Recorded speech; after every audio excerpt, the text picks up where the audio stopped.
लो और बोतल के पैंदे के पास चारों दिशाओं में सुराख कर दो, लेकिन पैंदे से समान ऊंचाई पर, यानी कि सब सुराख समान स्तर पर हों। अब बोतल को पानी से भरिए। आप देखेंगे कि सुराखों से पानी बाहर आ रहा है, मतलब एक सुराख से नहीं, सभी सुराखों से। पानी के दबाव के कारण पानी सुराखों से बाहर गिर रहा है, अर्थात पानी बोतल की दीवारों पर दाब डाल रहा है।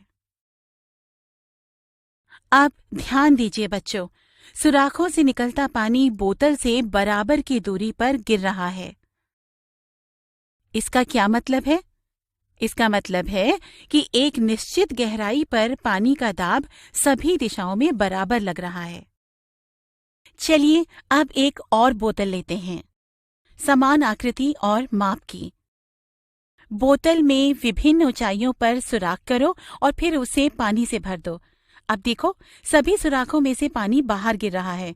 इसके अतिरिक्त और क्या देखते हैं आप? जैसे कि आप देख रहे हैं, बोतल के शीर्ष के पास वाले सुराख से गिरते हुए पानी की दूरी बोतल से सबसे कम है और बोतल के पैंदे के पास वाले सुराख से गिरते हुए पानी की दूरी बोतल से सबसे अधिक है। तो बच्चों, इससे आप क्या समझते हैं? पानी के दाब की वजह से पानी बोतल से बाहर आता है।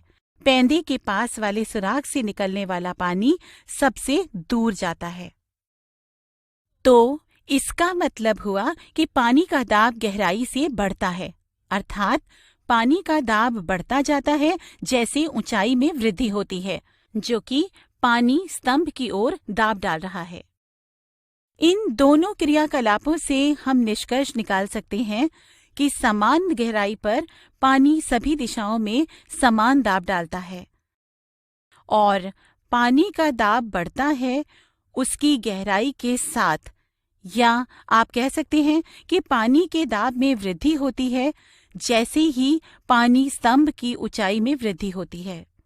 बच्चों, क्या आपने कभी पानी में फुटबॉल को डुबाने का प्रयास किया है? यदि नहीं तो कीजिए। आप पाएंगे कि एक बल आपके द्वारा लगाए गए बल के विरुद्ध उसे ऊपर धकेल रहा है, अर्थात पानी फुटबॉल पर ऊपर की ओर दाब डाल रहा है। तो हमने देखा, पानी नीचे की ओर दाब डाल सकता है, ऊपर की ओर दाब डाल सकता है तथा पार्श्व की ओर दाब डाल सकता है। तो हम कह सकते हैं कि पानी या अन्य द्रव सभी दिशाओं में दाब डालते हैं। चलिए अब संक्षेप में दोहराते हैं जो हमने सीखा है। द्रव सभी दिशाओं में दाब डालते हैं।